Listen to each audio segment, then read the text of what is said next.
Welcome to the Football Show on PLZ Soccer, sponsored by Arnold Clark. I'm Peter Martin, delighted to have your company on this Friday.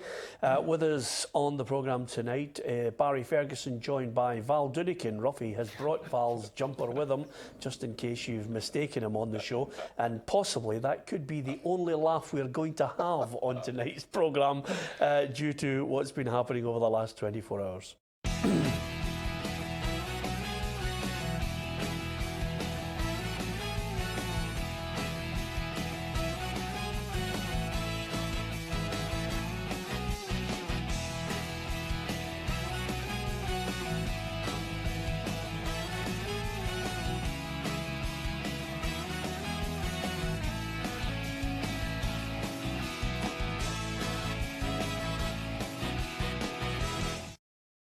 Painful to say the least, watching Scotland go down by 2-1 to Israel last night in the Nations League group match. I'm going to get the thoughts of Alan Rough and Barry Ferguson on this. Will they be diplomatic or will they be scathing on their assessment of the 90 minutes? Here's what happened. Scotland slumped to an embarrassing 2-1 defeat to Israel last night. Things started brightly for Scotland, who lined up in an unchanged 5-3-2 formation from last month's win over Albania. Stephen Naismith was pushed in the box and veteran Charlie Mulgrew stepped up to put Scotland ahead from the spot. However, Mulgrew's evening was short-lived, having to be replaced by Scott McKenna at half-time through injury. The game turned for Scotland as Israel scored a deserved equaliser just after 50 minutes. John Souttar was then sent off for a challenge where contact appeared minimal, meaning Scotland had to shift to 4 at the back. Israel then capitalised on their numerical advantage, former Celtic player Berham Kayal whipping in a cross that Kieran Tierney sliced into his own net. Manager Alex McLeish admitted his side were lucky the scoreline wasn't greater and that they will have to take some deserved stick for their performance. Both captain Andy Robertson and Kieran Tierney have come out apologising to the fans and criticising their own performances. Defeat to the 94th best team in the world leaves all 3 teams in Scotland's group on 3 points, meaning next month's final 2 qualifiers, at home to Israel and away to Albania, will be crucial for Scotland's hopes of qualifying for Euro 2020 and for McLeish himself. OK, even that was painful to watch as well. Former Scotland captain Barry Ferguson, give us your thoughts. Painful watch for me. Disappointing. Listen, I think it did OK up until the penalty, but after that, I'm not going to beat about the bush. As Israel were the better team, and they could have won with a lot more for me. Certainly, really disappointed in the second half performance. Not good enough. We should be beating teams like Israel with the players that we have at our disposal. But bitterly disappointed with the performance and the result. Ruffy. Yeah, I have to say so. Again, we thought we were on the right track after the last game. But last night again was another setback. It seems to happen a lot of times. I think we've got to realise that, again, we're not as good as what we think we are. A lot of the players might be good at club level, but when it goes to international level, we're just not up to the mark. And again, last night it was proved that certain people on the park, aren't up to that level. I know we've said 3 at the back. 3 at the back for me at home is okay, but 3 at the back away from home, you need 3 really good centre-halves who complement each other. I've said it time and time again, Kieran Tierney is a waste playing in that position at the back, an absolute waste. I'm not having a right go at the boy, but for me, his assets are going forward, not defending. And it was shown last night in a vulnerable place in a back 3, he's vulnerable because defending is not his strength. OK, I'll get to the Tierney part in a minute. I'll offer you my assessment of it. I thought it was woeful. I thought the players were out of position. I maybe take on your point that some players think they're better than they actually are, and some members of our fraternity in the media sometimes elevate players to being better than they actually are. But I'm not accepting it as an excuse to you can't beat Israel. At one point last night, we're waiting as they come on to us for the inevitable goal. It was a disgrace. I mean, the formation was laughable. Something's got to give between Tierney and Robertson. Robertson's the best left back out of the 2 of them. That's no disgrace to Tierney. He needs to sort out his formation. The team can't even string 3 or 4 passes together. They can't score goals. They've got a striker who's deciding when he wants to play and when he doesn't want to play. and you're in a situation where you cannot beat the 94th team ranked in the world. We should have been taking the game to them, not waiting to see what they do against us. It was a disgrace. He's got 2 games basically where people will be calling for his head again. It's as simple as that. I don't care about meaningless games and friendlies. It doesn't bother me. I would not even turn on the television if it wasn't for my job on Sunday to watch them against Portugal. The hard facts are the games that mean something are where we should be performing. We should be defeating Israel comfortably, Barry. But there's no doubt in my mind we should be beating them. I just thought we gave them far too much respect. I think if we had a formation, a game plan to go and attack them, we would have beaten them. If it wasn't for Alan McGregor, that could have been a lot more. I thought he was outstanding. He was the only guy on that pitch, last night that can come away with his head held high. But we're the only country in the world that doesn't pick a guy from the start who scored 4 goals at the weekend playing for the top side in the country. Yeah, but I was surprised at that. I've got to be honest. I can see Alex obviously want to go with the same team that started against Albania, but listen, that's been and gone. There's a guy, for me, the first 45 minutes, I says in the programme on Monday or Wednesday, I can't remember when it was, the guy was an absolute fire. It's the best I've seen him for a long time. And he actually looked quite good when he came on last night as well. He looked sharp. So for me, I think you've got to play the informed players. And James Forrest has just come off the back of an unbelievable 45 minutes scoring 4 goals. So for me, he was a certain starter in my eyes. So I was surprised at the fact that he never started. And I'll tell you another thing, they completely and utterly lack a leader. And I'm not talking about a captain. I'm talking about somebody that can actually turn around and say to them, this isn't good enough. I mean, the one great quality you had, you were a mourning face so-and-so. This was not good enough. I'll tell you, Peter, I think looking at that squad, they don't want to fall out with each other. Sometimes you've got to be a bit nasty on the pitch. You've got to turn around and say, listen, hey, come on. You've got to get your act together here. Fall out with somebody. Then see when the game's finished, it's forgotten about. I totally get where you're coming from. 100% agree with you. We don't have nasty players. And I don't mean nasty by getting in and hurting people in tackles. I mean telling people the truth on the pitch. If it's not working out, we need somebody to sort it out on the pitch. Don't leave it to the manager or the coaching staff. They can only do so much at the sideline. It's when you're on that pitch and you cross that white line, you need leaders and characters, and I'm afraid we don't have enough of them. Something's got to give with the formation, Ruffy. Yeah. I mean, at the end of the day, he's got to look, sadly, as I've mentioned today on another media outlet, quite simply, we do not have a situation where we have a Sandy Jardine and a Danny McGrain. We don't have them. And Kieran Tierney is being sacrificed along with Andy Robertson for what they're good at. Yeah, I would agree with that. And I just thought last night we looked like a very novice international team. We looked like a team, you know, who were young guys trying to find their way in international football. And you're right, there wasn't enough experienced players like Barry, like Scott Brown, like a Graham Souness, like people on the park who are hardened internationals. And I was disappointed, particularly when we went down to 10 men, because you always hear opposition teams saying, it's really difficult to play against 10 men.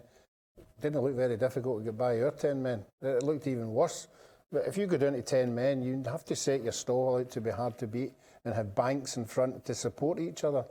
The discipline was just all over the place. There was no organisation whatsoever. Yeah, and I don't think anybody would disagree with you.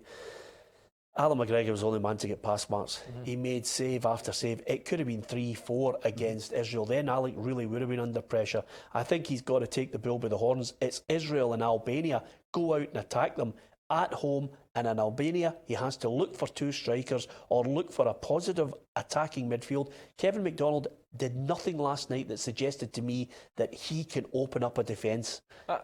Peter, I don't care if it's home or away against an Albania or Israel. You've got to go and attack them. They're not good enough. We should be better than them. We should be going and having a go at these sort of teams and not being disrespectful.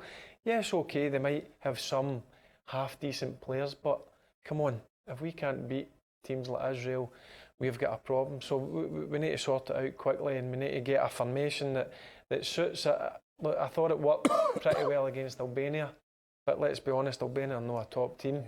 I can see why he's went with that to try and obviously they've done really well against Albania with that formation, but I think away from home, a back 4, and I feel for Kieran Tierney and Andy Robertson. I've seen their comments after the game. They want to play in their natural position. Does that mean you need to drop one of them? Because for me, they are the two best players in the squad. But listen, if it helps out the team, he'll need to come up with a solution with these two, because it's no helping them. Andy Robertson, for me, is a top player. Top player, plays week in, week out at Liverpool. Fantastic. He's having a fantastic time at Liverpool. But he didn't look the same player last night. And Kieran Tierney, I feel for him, because as Ruffy pointed out, he's not a centre half, the boy. He's a left back, an attacking left back that loves to get beyond his wide player and get balls into the box. So whether it means dropping them or finding a solution, he'll need to find another solution rather than a back three. Yeah, over and above that, let's not forget, consistently on this show, we watched while many filleted Gordon Strachan, and I mentioned that whether it was Alex McLeish or somebody else, we need to find someone who can score goals and someone who can stop goals, Ruffy. It's as simple as that. And in the middle of the park, we can have a plethora of midfielders, but you need people who want to go forward and do something, score goals. We need a John McGinn who can score the goal that he scored for Aston Villa 3 weeks ago regularly. Yeah. We need a James Forrest driving forward. We need somebody on either flank to cause problems. We need to attack, but we also need to be aware of the fact that the game's changed now. We need to be able to defend. We couldn't do that.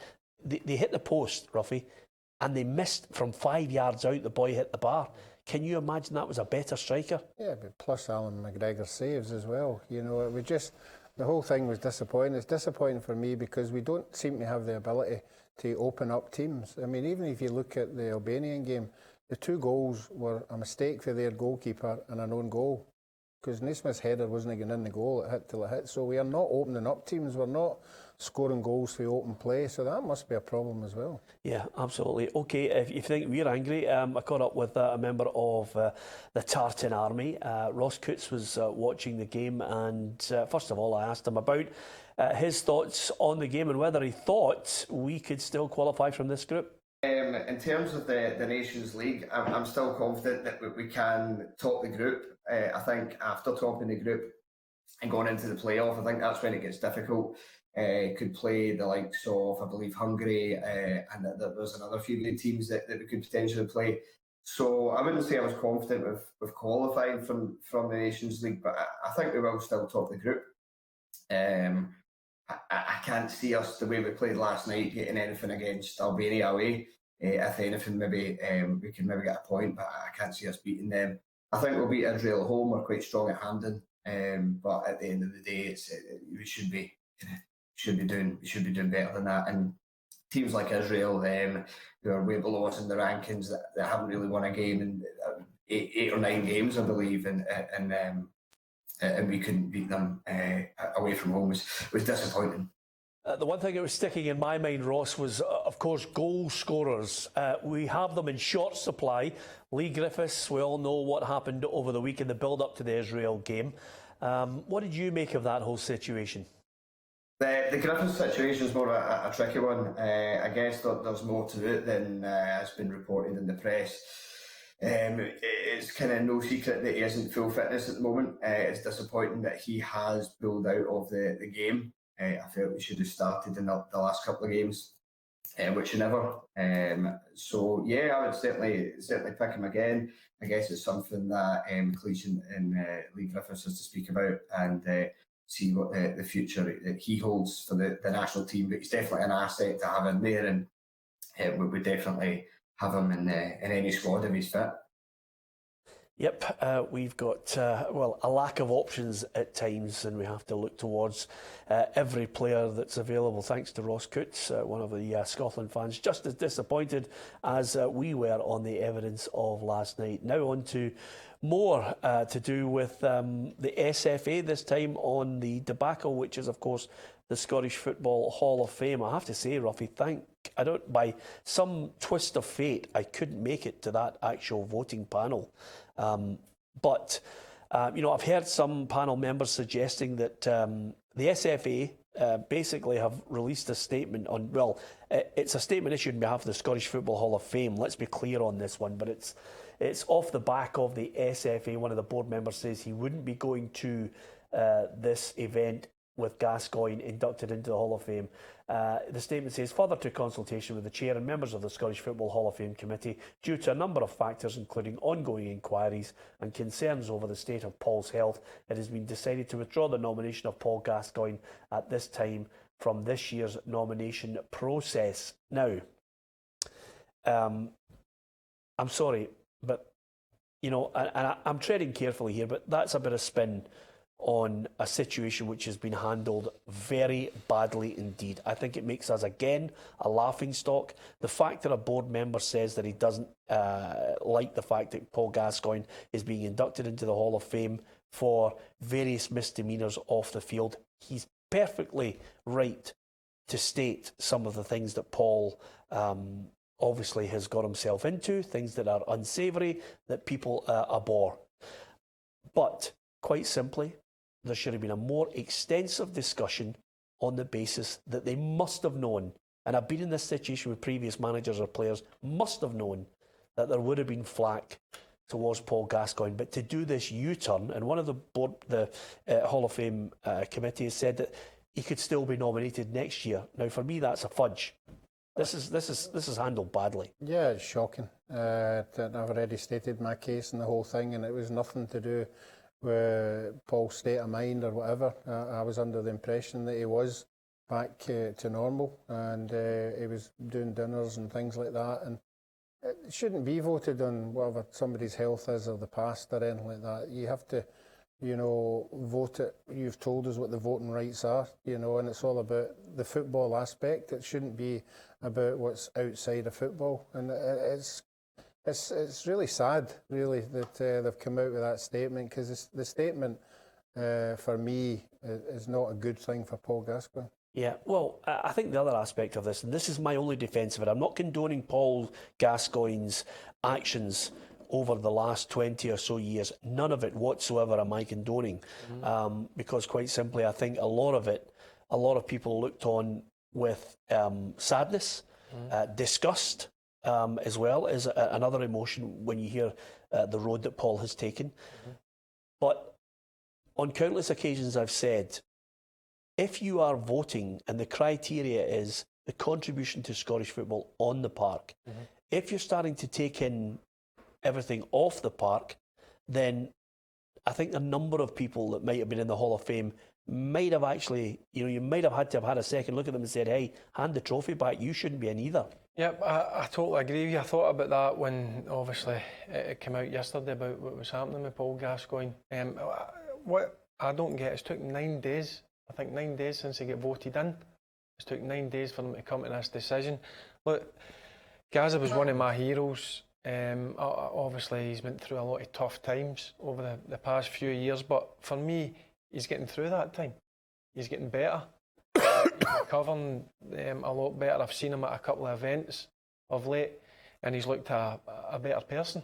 Now, if you're going to go back and say it's for off the field, for me, is that vote no about what that guy done for Scottish football? No, just Rangers. But whether he's becoming a better person or not, Barry, was not the issue with this. You know, only in the last the last 4 or 5 months, he may well have been getting better, but he's still got himself involved in some unsavoury incidents. Yep. That, for me, is not what I'm focusing on. The fact is they've inducted him into the Hall of Fame on his contribution to Scottish football. As a player, nothing else. I mean, I'm not interested in, I'm not his judge and jury. I won't be the man who judges him, and I'm not the man to cast the first stone. Every one of us has sinned. Yep. But at the end of the day, this is about his contribution to the game, and that is the criteria. Yep, I thought that what he'd done for the 3 years he was up here, it was fantastic. I was lucky enough to be involved and be at close quarters with him training and sitting up in the stand and watching the guy produce some unbelievable football at Ibrox and some away grounds. But I'm just disappointed again, as you say. It makes us a laughing stock, and I can understand why people are getting frustrated now. What if you just made a comment that they could vote him in next year? Well, this is a statement. This is not a statement, an official. This is something that's come out from one of the committee members suggesting there's nothing to stop him being nominated next year. Well, I think that's a fudge. because I don't see that happening. This is just, this is again one of those situations where they're trying to, put out the flames that are going at the moment, Ruffy, and try and maybe, suddenly get another bit of PR spin for next year on it. He was voted in. They did a press release, and then suddenly an SFA board member said he was not happy with it. You were right to say that you felt there were more worthy players from a Scottish perspective. Nothing to do with Paul as an individual on or off the field. You're perfectly right to do that. Some people would agree with the people that you were putting forward. This is a totally separate issue. This is a backtrack because they've been absolutely taken into a room and put under pressure. Yeah, I would agree with that, and I would also agree with what you're saying. If you had the list of inductees that, in front of you, I'm sure you could pick maybe 2 or 3 that, unfortunately, in the time that they were with us, weren't 100% squeaky clean. But they got voted in, and it's a shame that it's been worded the way it has been worded, because I think we all agree that it should be about the football side and what he's contributed, not about his health. Is it going to make a difference if he gets voted in next year, what he's done 3 or 4 months ago? No, it's just a fudge. It's a fudge, honestly. You just have to discard that part of it, because something will come out next year to try and make an excuse of the whole thing when he wasn't put on the nominees card. But nevertheless, on the park, and I had the good fortune to interview him off the park, where he waited for hours signing autographs for kids at Middlesbrough as well. For whatever he was led down roads, he made choices. A lot of them have been bad choices, but on the park, his contribution at times was just unbelievable. He's certainly, for me, one of the top footballers ever to come to our game. Yeah, he's a genius. As I said, I was lucky enough to train with him at a young age and see some of the stuff he'd done on the training pitch, and they take that for the training pitch onto to Ibrox, and as I say, certain away grounds. He was unbelievable, and I've only got good things to say, because he was always great for us young kids. He would always pass on a bit of knowledge and ask how we're getting on at 16 and 17, and now for a guy who Gaz's ilk to ask you that, it was just amazing for me. Yep, okay. I'd like to wish Chris Humphrey, the former Motherwell winger, all the very best, as he has been forced to retire at quite a young age, Ruffy, 31. He just couldn't go on because of injury. It's curtailed his career. It's always worrying. We think about players at the tail end of their career, but at 31 you have to quickly think about maybe doing something else outside football. Yeah, that's why, I mean, people should realise it's not every footballer who makes a lot of money out of the game, or every footballer who gets more than 2 or 3 years out of the game. There are a lot of unfortunate individuals out there it just doesn't work for whatever reason. And I think the time that he was up here, I think he was a super player to watch, and it's just unfortunate this has happened. Yep, okay, and just in case you think there's still a chance for you to make it as a footballer, Usain Bolt scored a couple of goals in the Australian League with Ross McCormack. I think it's Central Coast Mariners he's playing for. Yep. Scored a couple earlier today, Barry. Well, he's certainly going to run away for a few players if he gets the space, but he's always wanted. He's always been into football or whatever. I just can't imagine him playing. If there was one other sport that you would love to have played other than football, you'd love to have been a superstar in, what would it have been? Golf. Yep. Ruffy? Tennis. I knew you were going to say tennis, by the way. Okay. On that note, thanks to Barry and, of course, Ruffy. Don't forget, you can maybe next week win Ruffy's jumper in a competition. It depends on your age. It's for over 65s only, this competition. I'll give you details next week. From Ruffy, from Barry and myself. Thanks for watching.